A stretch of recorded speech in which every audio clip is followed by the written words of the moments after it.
यहाँ पे जब फार्मर्स प्रोटेस्ट हुए, वहाँ पे लाशें लटकी थी, वहाँ पे रेप हो रहे थे। और जब वो बिल्कुल चुप। ये जो मुंह का बवासीर लिए हुए आप घूम रही हैं ना, इसको आप खत्म कर दीजिए, इसका इलाज करा लीजिए। जब वो किसानों के हितकारी बिल जो वापस लिए गए थे, तो पूरा देश जो ਪਤਾ ਨਹੀਂ ਉਹ ਕੀ ਉਹਦੇ ਕੀੜਾ ਇੱਕ ਲੜਦਾ ਵਾ ਕਿ ਹਰ ਤੀਜੇ ਦਿਨ ਕੁਛ ਨਾ ਕੁਛ ਉਹ ਬੋਲ ਪੈਂਦੀ ਆ।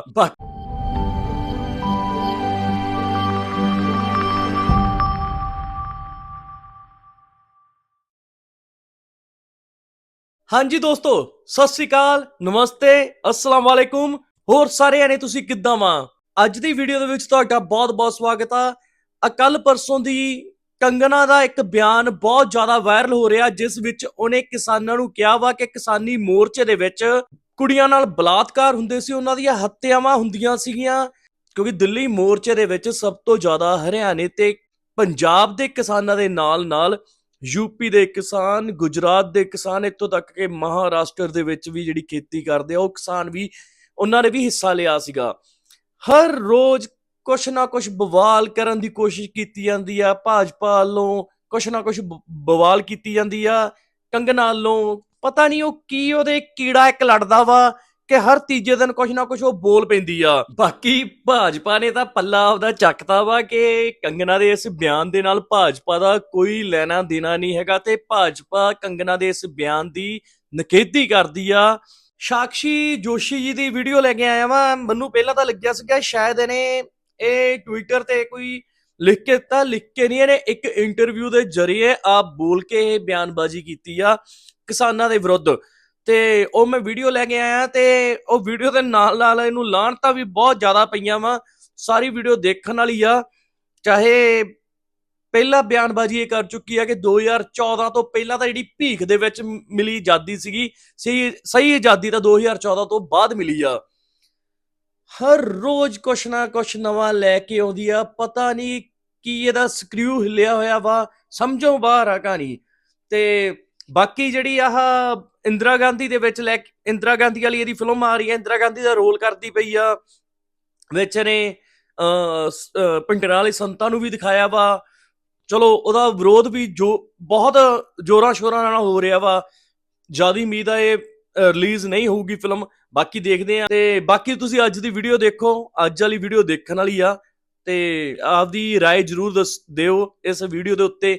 ਤੇ ਜੇ ਹੋ ਸਕੇ ਤਾਂ ਸ਼ੇਅਰ ਵੀ ਕਰਿਓ ਤਾਂ ਕਿ ਹਰੇਕ ਕਿਸੇ तक ये वीडियो पहुंच सके। तो आओ वीडियो देखते हैं। कंगना रनौत को लगा था कि वो जिस तरह के उल जलूल, बकवास, आपत्तिजनक, विवादित टिप्पणियां सांसद बनने से पहले कर लिया करती थी, किसानों के बारे में भद्दी बातें कहकर निकल जाती थी, वही काम वो अब टिकट लेने के बाद, सांसद बनने के बाद, जीतने के बाद, संसद में जाने के बाद, बीजेपी की ऑफिशियल एक लीडर बनने के बाद उनको लगता है कि वो अभी भी वो सब चीज़ें कर सकती हैं।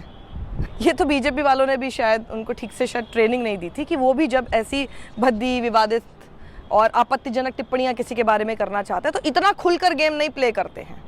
देखिए, पहले तो ये था कि वो कुछ भी बोलकर निकल जाती, बकवास कर लेती और उनको सपोर्ट मिल जाता बीजेपी आईटी सेल से। बीजेपी आईटी सेल कूद पड़ती और फिर उनको प्रोटेक्ट करती रहती। ये उसी पूरे मलाल में आ गई। मतलब इनमें इतनी भी बुद्धि नहीं है और दूसरों की बुद्धि की बात कर रही है अपने स्टेटमेंट में। तो जो बांग्लादेश में हुआ है ना, वो यहाँ होते हुए भी देर नहीं लगनी थी अगर हमारे इतने शीर्ष नेतृत्व जो हमारे इतने सशक्त नहीं होते। यहाँ पे जब फार्मर्स प्रोटेस्ट हुए, वहाँ पे लाशें लटकी थी, वहाँ पे रेप हो रहे थे। और जब वो किसानों के हितकारी बिल जो वापस लिए गए थे, तो पूरा देश जो है वो चौंक गया था। और वो किसान आज भी वहाँ बैठे हुए, उन्होंने कभी सोचा ही नहीं ये बिल वापस होगा। वो बड़ी लंबी प्लानिंग थी जैसे बांग्लादेश में हुई है।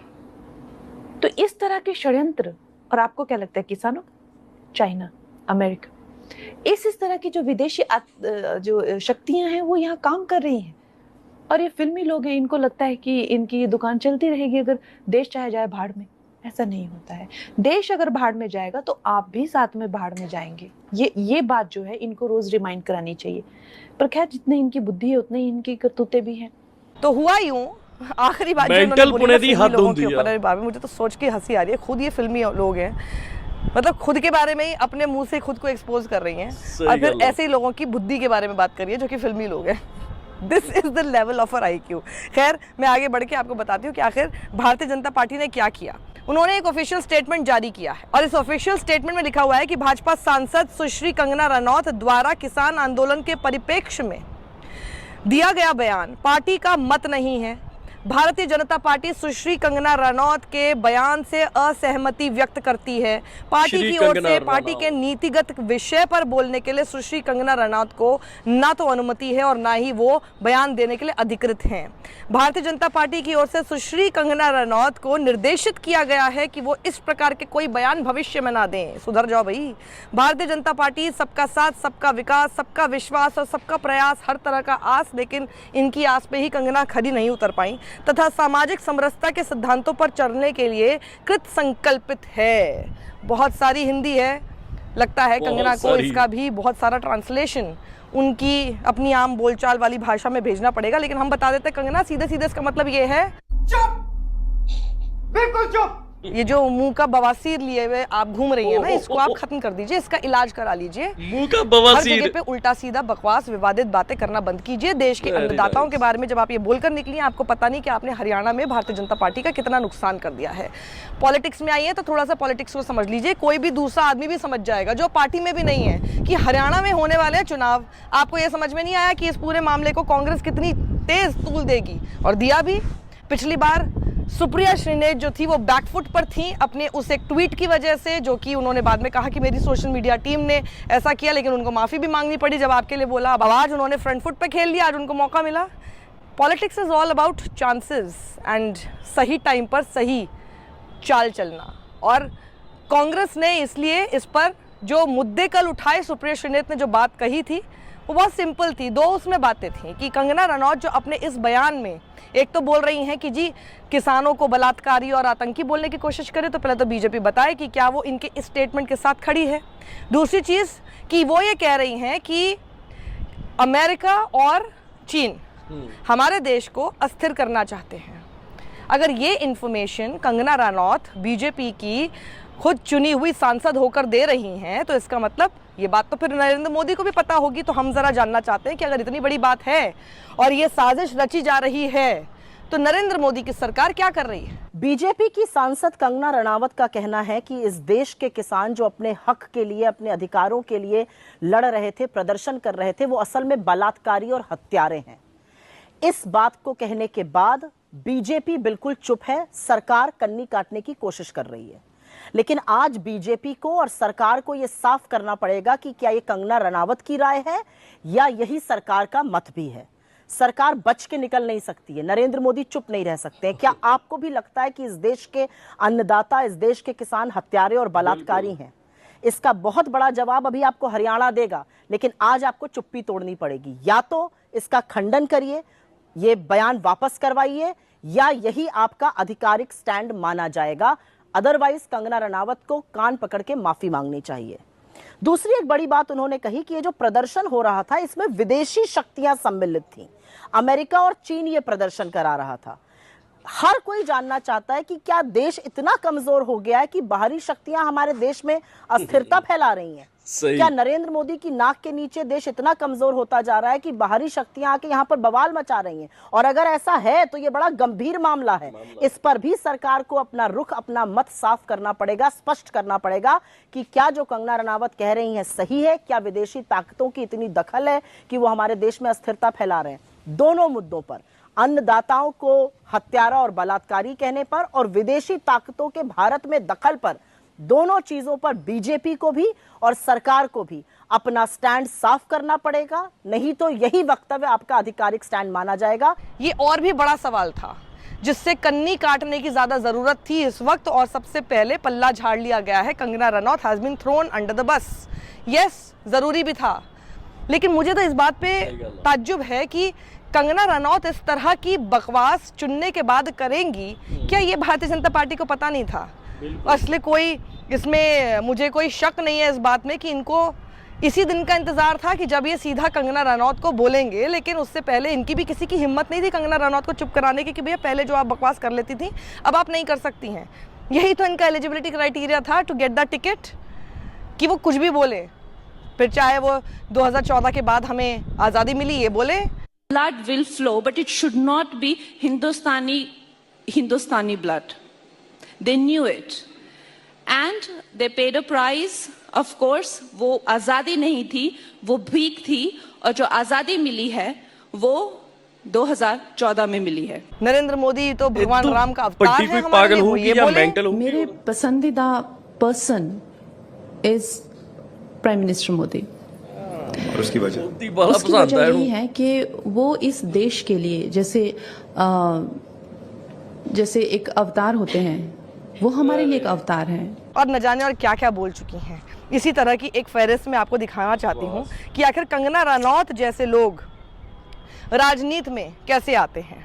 एक चेहरा ये देखिए, ये अब्यूसिव सैंपल आपको याद है इस महिला का? बहुत वायरल हुआ था इनका क्लिप जब ये जाम में फंसी थी, जब किसान आंदोलन कर रहे थे और उसके बाद ये इतना उल्टा सीधा गाड़ी चलाते हुए बदतमीजी कर रही थी किसानों के साथ, उनके लिए बहुत गंदे भद्दे शब्दों का इस्तेमाल कर रही थी और पूरे देश ने इनको लताड़ा था, इनके ऊपर बहुत थू हुई थी। तो ये एक अब्यूजिव सैंपल है।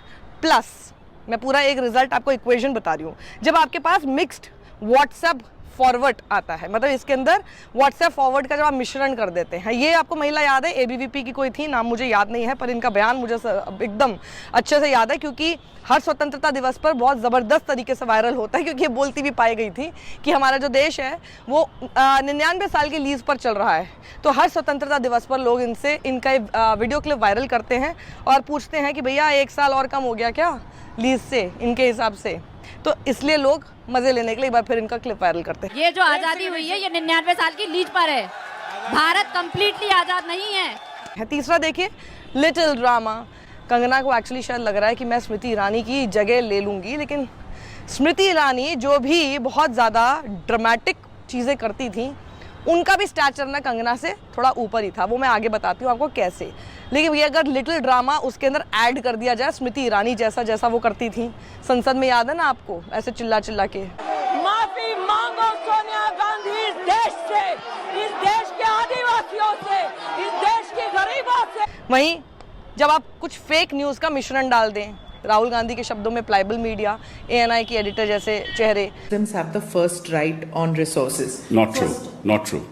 Not true. Factually incorrect. Please read the speech. He did say that. He said, and he No, once no. he said He said that Dalits. One second. He talked of all the marginalized. particularly Muslims. No. So they didn't say only Muslims. Particularly means that all of them, particularly, why? Because they are below the scheduled tribes also. No, if you look, where? Yes, you look at data. Which I'm sorry. data? You take any data. No, which Go data? to the official data. Official data. They are not below the Dalits. You are wrong. Okay, you want to search. जब ये चारों लोग मिल जाते हैं तो उसका result क्या निकलता है? कंगना रनौत। अब जो मैंने कहा कि आखिर आपने देखा होगा कि जब से ये सांसद बनी है ना, तब से ये राहुल गांधी को टारगेट कर रही है। इनको लग रहा है कि मैं भी ना स्मृति ईरानी की तरह वो इम्पोर्टेंट पोजीशन शायद इस सरकार में ले पाऊँ जहाँ मैं राहुल गांधी को टारगेट करके बड़ी बन जाऊँ। सबको ये लगता है कि राहुल गांधी को टारगेट करके हम बड़े बन जाएंगे, फिर हमें कोई मंत्रालय मिलेंगे, वील बिकम वेरी इंपॉर्टेंट, और फिर उसके बाद हमारे सामने जो भी माइक लगेगा सवाल पूछा जाएगा चीन पर और हम उसके ऊपर 10 बार राहुल गांधी का नाम ले लेंगे।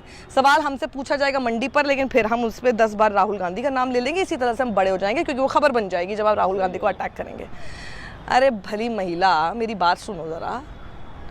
स्मृति ईरानी भी इतना ऑब्सेस्ड दिखती थी राहुल गांधी से, उतना ऑब्सेशन नहीं करती और थोड़ा बहुत ही रखती तो एक बार के लिए वो फिर भी चल जाता, क्योंकि वो तो हरा चुकी थी राहुल गांधी को। तो समझ में भी आता है कि भैया राहुल गांधी के बारे में वो फिर भी बोल रही हैं, लेकिन उनको भी टोका गया जब वो हर मुद्दे पर ज़बरदस्ती राहुल गांधी को घसीट लेती थी। राहुल गांधी तो लीडर ऑफ अपोजिशन भी नहीं थे उस टाइम पे, he was just one MP just like you. लेकिन इतना भी नहीं सीख पाई, अभी फिर बता रहे हैं आपको, आप पॉलिटिक्स में नहीं है, आप समझ नहीं पा रही हैं, इतना भी नहीं समझ पाई जो हश्र स्मृति ईरानी का हुआ, जिसने भी बल्कि इतने सालों तक कोशिश की, मेहनत की, हारती रही, लेकिन फिर हराया भी। उनमें भी जब इतना एरोगेंस आ गया था, वो भी उसको नहीं पचा पाई ना। और क्या हश्र हुआ, अपना हश्र भी ऐसा ही करना है क्या? आप लोग इस वीडियो को ज़्यादा लोगों तक पहुँचाइए ताकि कंगना रनौत तक पहुँच जाए, थोड़ी तो समझ आए इनको। फिल्म वाली, फिल्मी लोग, थोड़ा सा तो समझ लीजिए। कंगना रनौत, अब आप सांसद हैं, अब आपको बीजेपी भी प्रोटेक्ट नहीं कर पाएगी। अपने ऊपर जो आज हुआ है ना, इसी से थोड़ा सा सीख लीजिए और जनता को मैं पूछना चाहती हूँ, आपकी क्या राय है? क्या ये सुधरेंगी? कमेंट बॉक्स में जरूर लिखिएगा। सत्यमेव जयते।